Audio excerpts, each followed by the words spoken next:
Well, good morning, good evening, good afternoon, everyone, wherever in the world you happen to be. My name is Carmen Mazzara, and I serve as Executive Director of the Coalition for American Public Diplomacy and Leadership, or as we typically call it, CAPDL. I'm very excited for this session here today to help you all connect your BridgeUSA experiences or the experiences of your students and participants with their longer career journeys, particularly through the graduate school process.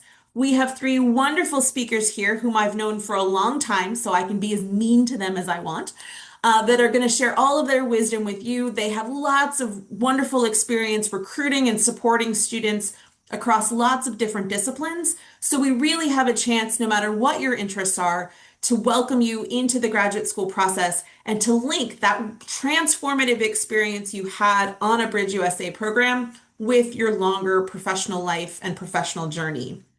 In a way of very brief introductions, I'm barely going to scratch the surface of all that they know and can share with you.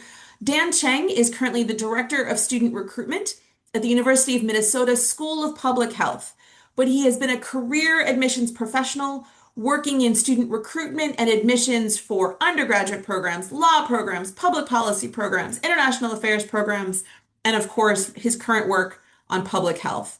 He's worked on all of these different areas, and I know he's going to have some great wisdom to share with you all today. Catarina Laranjeira, and I'm sure I butchered that just perfectly after all these years, is the current Assistant Dean for Admissions at the Sciences Po Paris School of International Affairs, but she has dedicated her career to fostering academic growth and creating meaningful partnerships,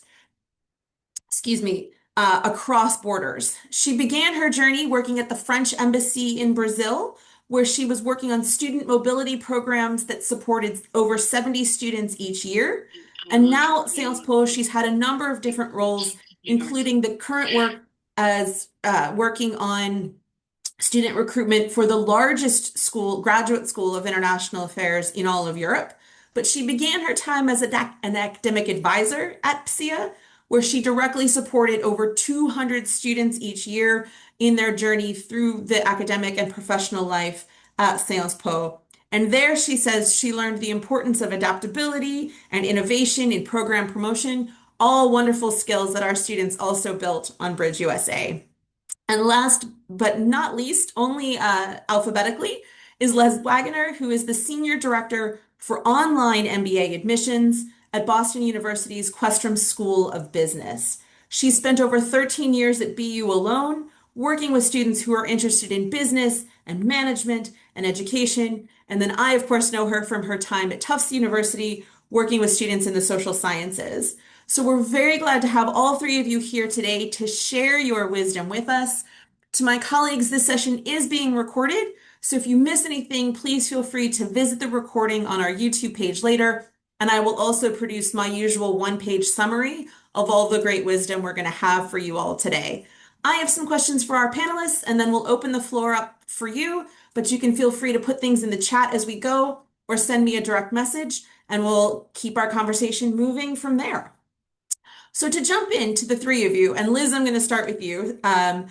Is international experience an asset on an application? And in particular, how can our alumni talk about their BridgeUSA experience in a way that's compelling for admissions officers? First, the easy answer, yes. Very, very compelling. I think, what's so important, regardless of, if we all have different backgrounds in working in graduate admissions, be it in for business or for public health or international affairs, no matter what, having unique perspectives in the classroom is always so important. And having diversity of thought, diversity of background, and having different people coming from different places and sharing different things. So to me, it's number one is so incredibly beneficial, and it shows, you have so much to add if you've had some international exposure and been around other cultures and experienced different things. And the way, and for me, you can really share that with an admissions committee if you're applying to grad school is through a couple ways. One is through your application. So quite often you'll have an essay component, and if you're not able to weave that story into your statement of purpose or your essay just because of word choice and how, sometimes it's word limited, limits that you have to stick to. Sometimes there's an optional essay. So at Questrom and back at Tufts, we had the option of an additional essay where you could just sort of address something you hadn't had the opportunity to address. That's a great place where you can talk about the experiences you've had, the impact that you've had, and the skills you've gained through those experiences. Or sometimes there's an option for an interview, either a live interview, an alumni interview. We use an interviewing sort of platform called Cura Talent, where you do a recorded answers to questions, and that's another great place to sort of showcase your international exposure and all these great skills that you've had from these international experiences. Thank you. Katerina, how about you? Yes, thank you. Thank you very much. I mean, completely agree with what Liz said. Of course, I'm just going to add a little bit of the fact that since we are working in a School of International Affairs, it makes even more sense to build up on this international perspective. We work a lot on creating a school and a cohort with students coming from all over the world, precisely because we know how enriching it is to come with those different perspectives. And we always say that it's one of the best things when you arrive at Sciences Po, which is in Paris, which is already an international city, but we create an international kind of bubble within that.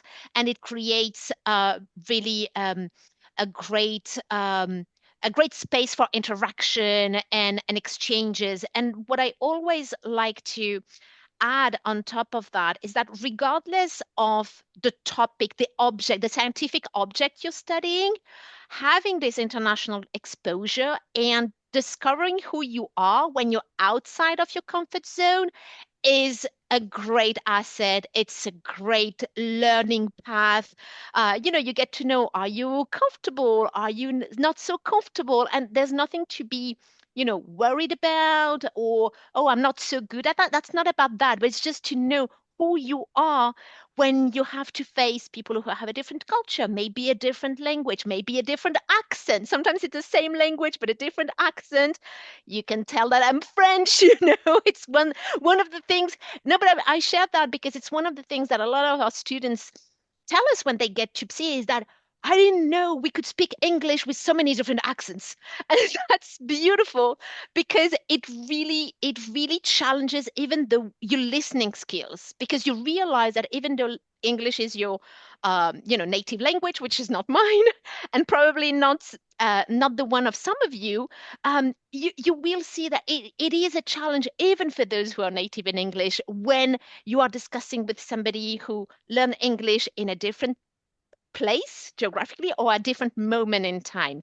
And just those little things, they really make you more empathetic. You really develop also your skills of observing people, and that is those are very, very important skills in when looking for a graduate program, but even looking for a job, then joining a team, whether it's at university or then at the office. So well done on getting that international experience. And my advice would be really try to, take a few minutes, a pen and a paper, and just write down everything that you've been through and that surprised you or surprised you about yourself, and write that down because that's going to be really a good way for you to reflect on those new skills or new things that you discovered about yourself. Love that. Using your empathy and observation and teamwork and surprises in your personal essays. Now, Dan, Minnesota has its own very specific accent for English speakers, but in general, what advice would you have for our listeners? Yeah, I fully agree with everything that's already been said. It's all, great advice by both Liz and Katarina. So I don't know how much more I have to add to that. I would say just to second the diversity of views and experience that you'll be bringing to the application are going to be highly valued. I know at our schools here that are represented for sure. Um, I would say just maybe as you're approaching the application, as Katarina was saying, just those other pieces of that experience, not just the academic, are going to be really great to highlight in that application, and kind of the perspective to remember, at least with some of our schools here in the US, is that you yourself are considered international as international applicants. So that perspective to maybe the reviewer or the admissions committee is going to immediately already understand that international perspective that you're going to have. But what you're trying to share is also what you're learning from that experience in the US or other places that you've traveled, and going to Catarina's points of those cultural differences and the transferable skills that you're learning from that, I think is going to be a unique aspect, because not all of our international applicants have had that experience to come here, maybe experience a Midwestern accent and the foods and just the way people interact. There's a lot of, especially here in Minnesota, I mean, there's a lot of people who, in terms of the international community that I'm familiar with, they learn a lot about the US and the American culture from Hollywood and TV and stuff like that. And the Midwest is not necessarily represented in the same way in Hollywood. And so there's a bit of culture shock when you come. And although we are very, here in Minnesota and the Minneapolis and St. Paul particularly, we're very international cities, there's just still a lot to just adjust to. And so we want to know that students are having that experience, or that, they've been exposed to that. Of course, either way, academically, if you're a fit, we're going to want you to come here, but it's nice to see that a student has had that experience and had that exposure, that not all students have had. I've had appointments with international students, and just need to have to these English is their native language, but some of what he said, the colloquialisms that we use are unfamiliar to him. And so that was just a great learning experience to understand that difference. Though we can speak the same language, the culture that we are communicating with is different, and so lands differently. So just maybe, considering that lens as you're writing your personal statement or your, additional addendum pieces, as thinking about the audience that you're sharing that with. Again, applying to a school here in the US versus a school in, Paris, France, it's probably going to have a different perspective on just, how they think about the international experience. So that's, I think, what I would add. I love that advice, and using the fact that you've seen the US in the richness and all of its diversity of experience and opinions and all of those components up close, not just in movies and TV from far away, is a great piece of advice in those personal statements. Dan, I'm going to stay with you for just a minute. There are lots of different kinds of BridgeUSA experiences: short-term work and travel, 12-month internships, au pair, even a high school exchange many years ago. Do you have advice for questions that applicants can ask themselves, or ways that they can figure out what about whatever experience they had links to a particular program like yours? Yeah, that's great. I mean, I would say generally we look for quality over quantity. So if it was, a great 2-week experience versus like you just kind of hung out for a year and didn't do much, we're looking for that quality of experience. And so we'll want students to be able to express that. What did you learn in that time? Because a 2-week time frame can be very intense. You could be, morning to night, immersed in a program or in a lab, or working at an amusement park or something like that, and constantly interacting with guests. I know after a 2-hour fair, I get exhausted, right, from just that interaction, right?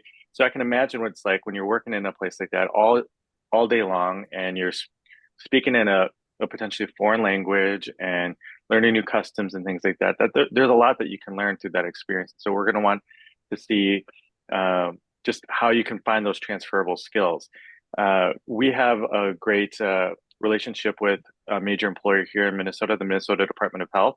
And they actually were saying, just even in one of their workshops, talking about just transferable skills can come from a lot of different places. And so it doesn't necessarily have to be all in the sciences or in a lab. Some students get nervous about putting, I worked at a McDonald's while I was in high school or in college or something like that. They don't think it's relevant. But in there's a lot of customer service experience and understanding how to deal with customers, somebody that's right in front of you, because those are transferable in the public health side of things, or in the health sciences, dealing with patients and having to make decisions and assess situations, and to have that client be your main priority, those kinds of things. So there's a lot of different transferable skills. So we want to make sure that students don't overlook those experiences, as big or as small that they may think that they are. So that's what I would say, is just thinking about, reflecting on the experience that you had. What skills did you utilize in that experience? Was it communication? Was it, so oral or written communication? Was it, uh, organizational time management or anything like that? And those things can be very transferable to really any programs. And so just calling those out, whether that's coming through your resume or through that, additional addendum, I think is the best place to point to. Thank you. Catarina, any questions you would add that students can ask themselves to figure out how to link their experiences? Um, I was first of all completely agree with Dan on quality over quantity for sure, and it's a real art to be able to extract that juice you get from an experience, even if it's a month or 2 weeks. And sometimes we see applicants managing to do a really good job in extracting the best from a short-term experience, but because it was relevant, not necessarily in terms of the topic, but in terms of what they learned. And sometimes we have students who did a 1 year internship and they don't get anything out of it. So, it's really quality over quantity. Completely agree on that. The one thing that I would add, and especially because we all are at the graduate level. So at the graduate level, it's not the undergrad. It's it's the last piece between study and job. So you have to really ask yourself all the questions that were raised so far, but also what kind of connection you make to the kind of job or the kind of environment you would like to go to. Dan, if I may take again your comments on, yeah, I had a student job at Disney or in an amusing park, for example, that may look, you know, unrelevant to a master in international affairs, let's say. But again, as Dan said, it's, you had to manage a lot of people. You had to always, be kind of happy and smiling and welcoming. Isn't that what diplomats are supposed to be doing? So if that's the kind of thing you want to go for, don't forget to try to add that link, and you will sense if it's forced, but most of the time it's not forced because you actually, if you want to be, I don't know, you want to do international affairs to tackle environmental issues, for example, and the experience you had was in a summer camp, for example, you must have seen how the environment, how climate change is having an impact on, that little space or environment you were in. And I would say the big, big, big difference between a good student, prospective student, a good applicant, and an excellent applicant, it's precisely the applicant that knows how to bridge that gap between those are the experience I have. I didn't do any fancy internship in an international organization, maybe, which is fine, but I know what I can draw from my experience and where I want to go with that. You have to really dig deep in because sometimes applicants they just say this is what I've done in my life, and they ask the selection committee to kind of search through that and see like, yeah, you sound like a good applicant. But if you manage yourself, demonstrate what you get from that experience and how you are able already to connect and to be 2 years ahead because you already know how you're going to use that experience in your study, in the field you're interested in, that's where you go from a good motivation letter to an excellent motivation letter, the one that really sticks to, stands out, and that's what you want to do. I love that. Don't make the committee work too hard. Exactly. They don't want to say it, but that's basically I can say that for you. Liz, how about you? Any questions that you would add to this wonderful list?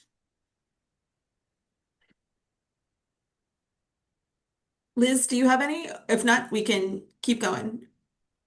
Sorry, my internet just went out, so I don't know what you just said because everybody went mute and I'm looking, I'm like, what is happening? Do you have any questions to add to our list of things students should ask themselves? If not, we can pivot I would on. say go ahead. No, they did that so beautifully. I don't even think I have anything to say. That was perfect.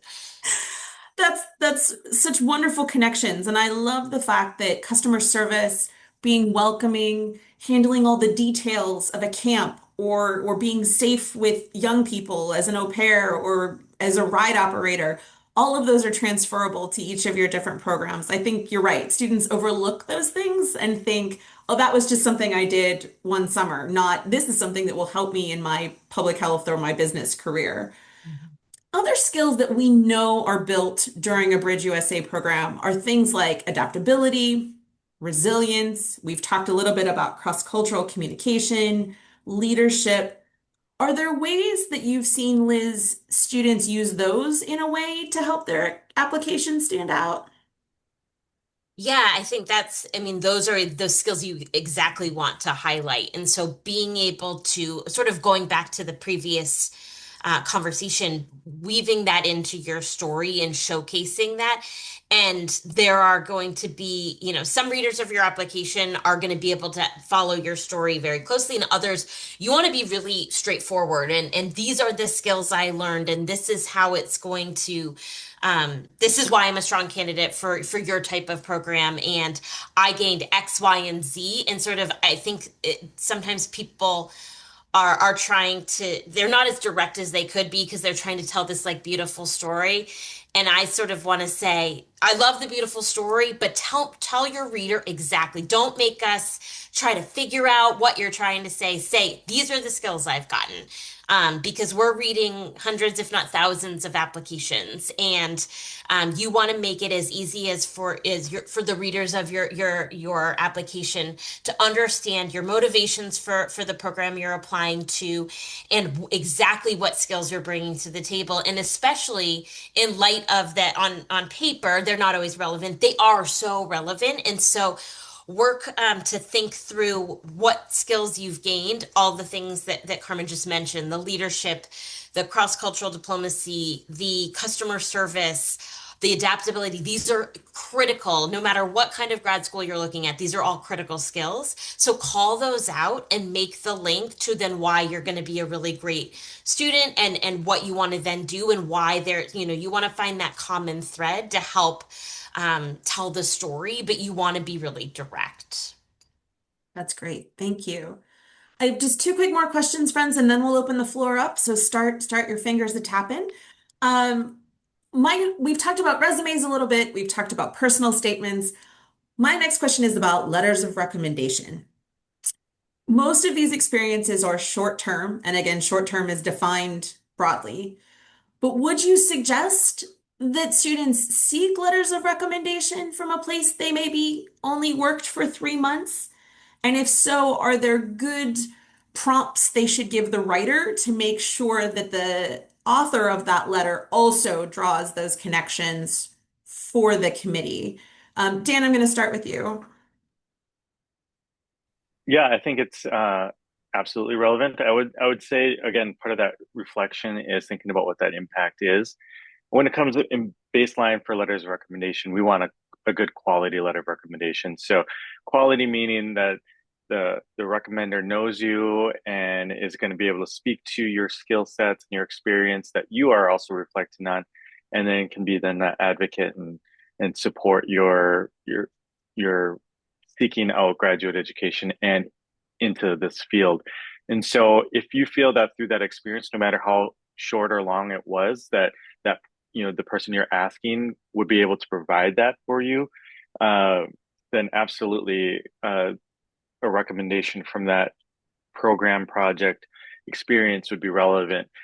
What I would just not want to do is if you felt that maybe, oh, I didn't really have a direct supervisor, or there wasn't somebody that was, as intimate into the work that I was doing, reaching out to them, it's likely they're not going to provide you that quality letter of recommendation. Even though you probably did a great job or whatnot, and they'll probably have something to provide to you. Sometimes it's just, this individual worked in our camp. They did great according to, reviews or feedback or whatnot. that might not be the strongest quality. So as you're kind of reflecting back on your experiences, really think about who's going to be able to provide that. Obviously, you still do want to prompt them with information. I always recommend providing them with maybe a draft of your first draft of your personal statement or motivation letter, some information on the program that you're looking to apply, and maybe some of those key points that you're trying to express based off of your experience that you had with them, and then what you're trying to convey, so that they are utilizing their letter of recommendation as a way to support those pieces. And asking early is always key, because then when you provide that to them, if they don't feel necessarily comfortable in being able to address all those things, then they can tell you that right up front, and so then you can move on to the next person and have somebody else do that. And that's totally fine, and it happens, especially in a lot of large organizations. You just might not have that ability. And we're more looking again at that quality over necessarily the name of the person or what their role is. So sometimes somebody's saying, "Oh, I need to have the founder of this organization that I worked at, or the director of this program," whereas really maybe there was a colleague, or there was another cohort member that you were at that project with, that you worked with more clearly, and that person can be a great person to ask to recommend you, or provide that letter of support. So it's not always necessarily the title that comes along with that recommendation, but it's what they can share about you. And obviously, you just want to make sure that you're avoiding any kind of personal relationships in those recommendations. So sometimes it is like a family member, or you worked at a family organization and something like that. Then you want to make sure, not that you can't get one, but you want to have that disclosed in that relationship. But otherwise, a colleague or a classmate, I think is relevant, as long as they can provide that context.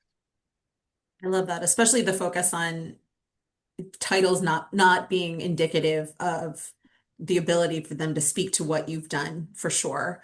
And I always say, I'm sure your grandmother loves you, but that doesn't mean that she's going to write you the best letter of recommendation. Right. Liz or Katarina, anything to add to Dan's wonderful answer? Liz? Oh. I would just offer slightly I agree with everything Dan has said, but another perspective, in that some grad schools are going to be looking for, in addition to these experiences that you've had, professional work experience before you apply to their programs. So one thing you might want to do is sort of keep in touch with that supervisor or that person, because it might be worth it to get a letter right now, but if I have someone that's applying to my program and the letter is 5 years old, they don't know what you've been doing more recently. And so, and I would talk to the different programs that you're considering, because those different schools are going to require different things. So I work for a business school, so we're typically looking for a professional letter of recommendation. When I worked in international affairs, we loved an academic letter of recommendation. So you want to look to the requirements of the different types of programs that you're looking at, and talk to the admissions counselors at those schools about, is it okay if I have a recommendation that's a couple years old? But one of my best pieces of advice, I think, is to kind of keep in touch. So, keep that relationship going. So in a couple of years, you can reach back out and say, "Hey, remember me? I'd love it if you would support my candidacy to this type of program," and then absolutely follow Dan's advice. Here's my updated resume. Here's what I've been doing. Here's the type of school I'm looking at and why. I remember, you've got people I had, when I was an undergrad, I thought I was going to go to law school. As you can see, I am not a lawyer, but I had thought I wanted to go to law school. And so my advisor, last she knew, I thought I was going to go to law school. And I said, "Hey, I'd love for you to write a letter." And she's like, "For law school?" And I was like, "No, actually, I'm looking at education programs. I want to do higher ed." And so I had to kind of recalibrate her and say, "Please don't tell them all the reasons why I want to go to law school. That's not what I want to do anymore." And so I think it's important, with whomever you're choosing, have a conversation. Certainly ask them, don't tell them. Don't say you're writing this letter. Say, "Would you be willing to write this letter?"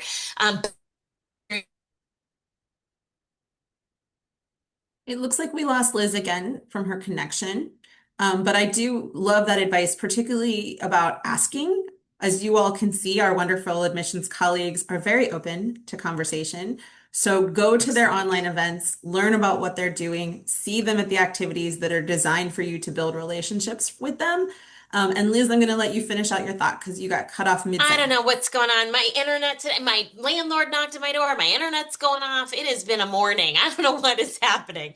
I don't know. That's the end of the thought, I guess. I just talk to the people you want to write on your behalf and be thoughtful of the types of letters you need, is I guess to sum it up. Sorry about that, guys. All good. And the other piece I would take from what you shared is follow directions. The schools will tell you what they seek. Do that. And you've immediately improved your candidacy compared to other folks who did not do that. All right, our last question before I open the floor up. And Catarina, I'm going to start with you as a school in France that teaches in English. We've talked a little bit about English language skills, both for native English speakers and non-native English speakers. But a BridgeUSA experience doesn't come with a Duolingo score, and it doesn't come with a test. Are there ways that participants can talk about how their English improved during this program, even if it doesn't have a test that went along with it? For sure, absolutely. And again, I would say, it's not necessarily part of, the test is a test. The test will require the test if English is not your native language. It is what it is. Again, it comes back to your advice about reading instructions, what you need, what kind of test is accepted. You have to check that.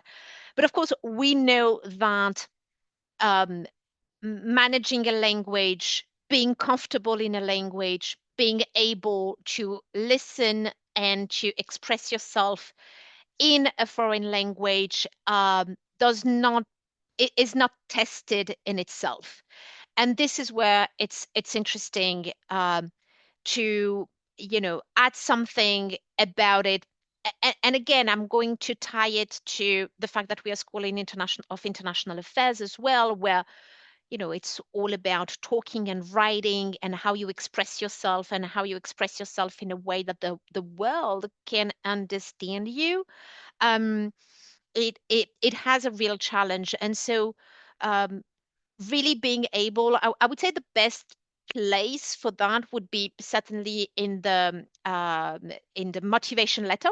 We don't call it an essay, we call it motivation letter. Again, a little tip on reading what is required, because schools require different things. Some schools are going to ask for an essay, others it's a personal statement or a motivation letter. At CA, it's very much a motivation letter. We want to know about what motivates you, what drives you to get into a program.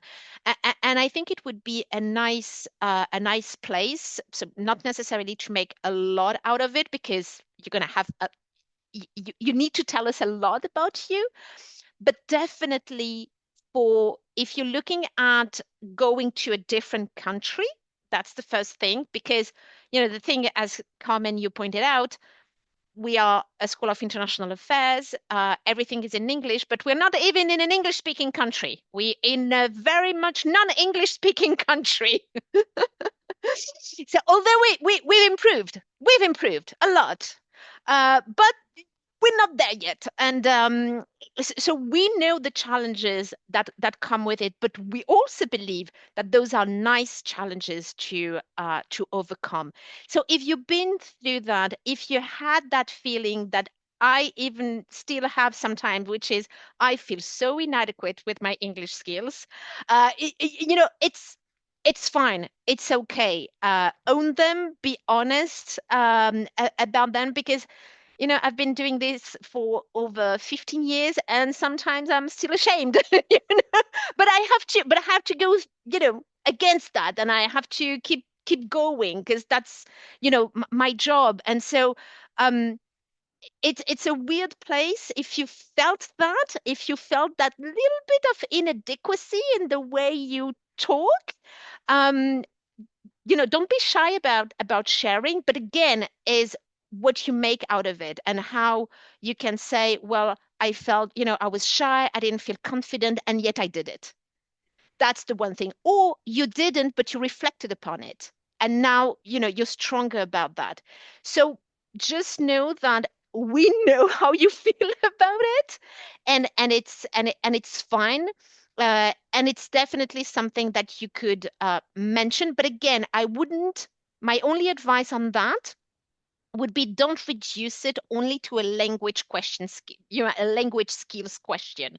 It would be more, again, coming back to what we mentioned earlier, it's really about what you learned about yourself, because you will improve your English more or less. I mean, listen to me, it's still not, but you will improve a little bit eventually. But it's more about what you do with that, what you learn from it.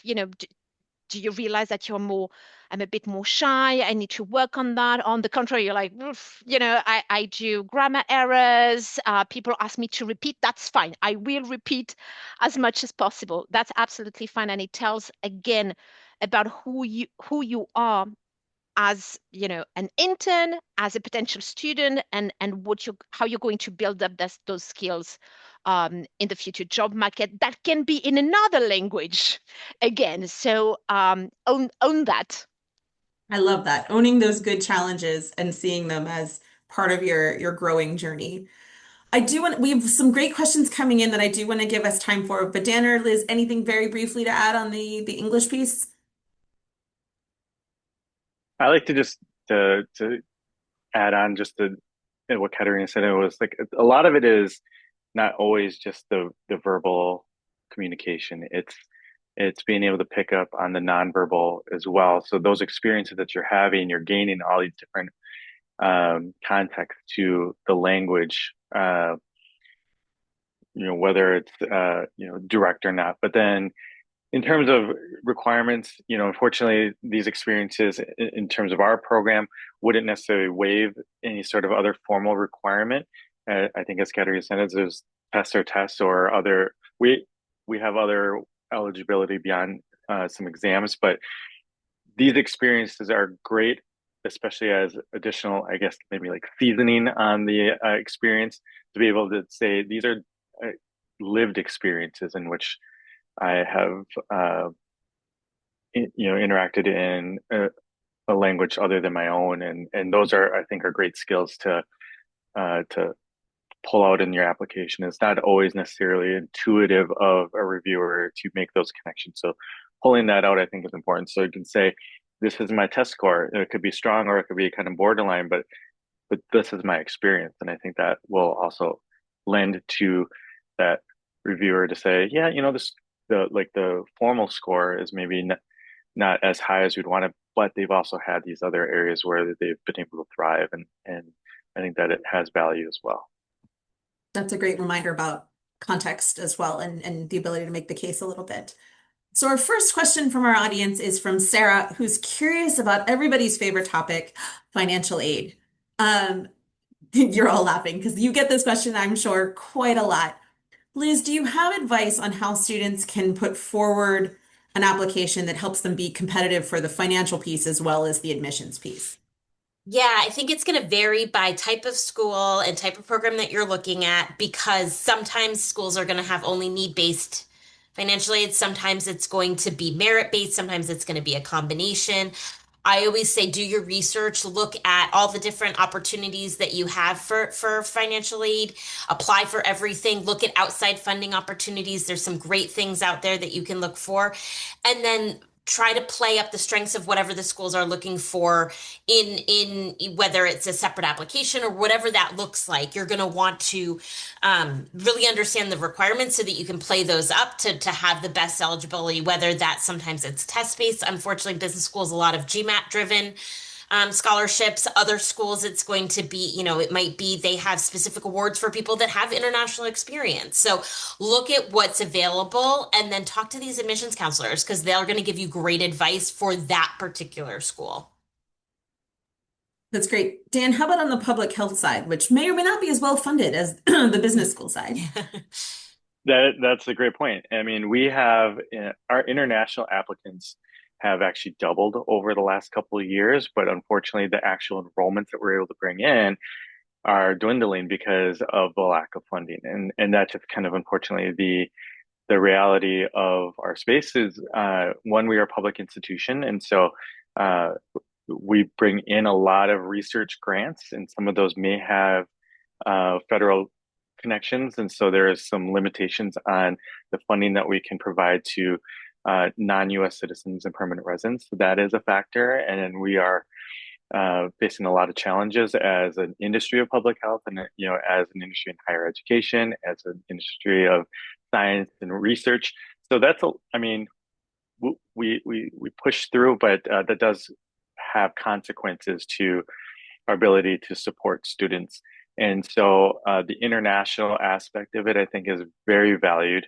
We still, ask students specifically what their experiences are and their diversity of views and experiences that they're bringing, and that is something that is valued in both the admission side as well as the merit scholarship rubrics that we review based off of. Now, our process right now is very much focused on the merit-based experiences, which is again going to be based off of your academics, your lived experience, your professional experiences, things like that. So not based off of financial need.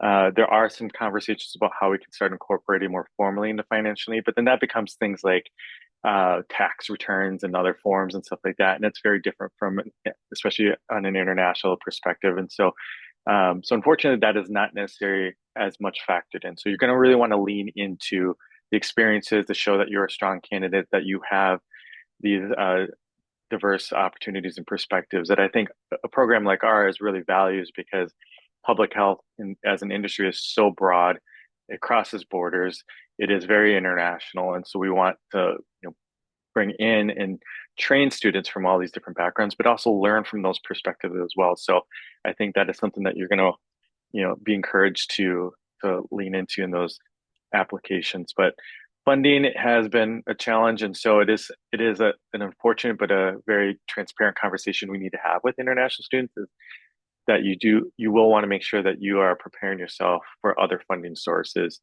and not relying specifically on the institution to fund your education. And so the more you hear that, more that sinks in, I think the reality I think comes into play, because there's a lot of students that think, oh, I'm going to be that, that unique case where I'm going to get that full funding and stuff like that. And as much as there are such great quality applicants and candidates that would fit our mission, we just literally do not have the funds to support all the students. And so that's just an unfortunate reality. But the training, you have to look at that, return on investment and that training experience that you're going to get in return. But yeah, that's kind of a little bit of the reality check of the international applicant. Thank you. Catarina, what's the view from Europe, from Paris? I mean, I would love to tell you that we have funds for everyone, but we don't. So, I mean, we share the same reality when it comes to that. We put on a lot of efforts. We do have a grading scale for students who are international but with a European income and tax residents, and then we have a different which is different from those who are outside of the EU. We do have a few scholarships. They're not a lot of, we don't have a lot of resources, but we do have them. It's very much related to, I would say, yes, prepare well your application. I would speak for, PSIA and Sciences Po. We do have, a calendar that is all set and ready, and you will see that the sooner that you apply, the sooner you have access, you apply to a scholarship at the same time. Some scholarships, at least the ones we have and we work for, you need to apply first and then apply to the scholarship, so you have to really pay attention to the information, the deadlines. They come very, very early on, so you need to prepare well ahead of time. And as Dan mentioned, don't rely only and exclusively on the resources you could get from the university, because we don't have that many resources and they are very, very competitive. So definitely look into other resources. When you want to study in France in particular, we have the agencies Campus France. They're not related to universities in particular, but it's related to the Ministry of Higher Education of France, and they have offices pretty much everywhere. You can double check. Most chances are you have an Campus France office close to you, so definitely go and check out, because usually they also have some opportunities we are not aware of, just because they are bilateral between the two countries, between France and X, Y, and Z country, or sometimes even provinces or cities. Like that, there are a lot that exist that we as universities don't even know about. So it's true that it does require a lot of work from you. And I know it sounds sometimes a bit overwhelming because you have to work on your application, you have to work on your funding, but it is it is what it is. The one thing though that the one good thing that I could say is that Paris is very expensive, but it's still a welcoming city for students. There is a lot of, student residents that are accessible. The housing in Paris is the biggest point, but we do have many options, and France in general is still a good place to be a student. When you have a student card in France, you're basically the king of the world. You have discount everywhere. You can eat a good meal for €1 in the university restaurant. So it's still and I say that, I'm giving you the example of Paris, but I also invite you to consider not only what is offered by universities or other institutions, but also, what the city or the state or, whatever, what do they offer to students in general? Because you can also find opportunities, whether it's for housing or, leisure or whatever, a lot of different things. And that's part also of planning your budget when considering studying abroad. Well, I love that wonderful advice to wrap things up, because if BridgeUSA builds merit and merit leads to financial aid, isn't it wonderful how BridgeUSA alumni are out now fantastically well qualified for all of your programs and financial aid? See how I did that there, everybody? So I want to thank all of our guests. I want to thank all of our panelists for their wonderful, wonderful, very practical advice. And Catarina's right. Some of this is on our alums to do the homework, to build the relationships, to think creatively and gather that intel. But there's so much you can celebrate about the BridgeUSA experience that you've had, that I know that all of you can really put forward a strong application, linking that time to what you want to go on to in further study. So I have a very quick poll, just asking your opinion about our work here today. For those of you who are Capital members, thank you for being a part of this. We have some other great sessions in process that are coming up that we look forward to inviting you to through our regular Friday emails that you all receive, hopefully. To our speakers, thank you, thank you, thank you. I know you have lots of students to engage with, and I'm really grateful you were able to spend some time with us engaging with ours. I know there's lots of students, 300,000 people do BridgeUSA every year. The majority of them are young people who want to use this experience to really go on and contribute in business, in health, in diplomacy, in law, and in so many other ways. And I really am grateful to you for helping them see how they can do that more effectively. So I want to just give everybody one last quick second to complete our poll. And then I'm going to close out. Thank you all again so much. The recording will be up later. Thank you to our guests, and have a great rest of your day, everybody.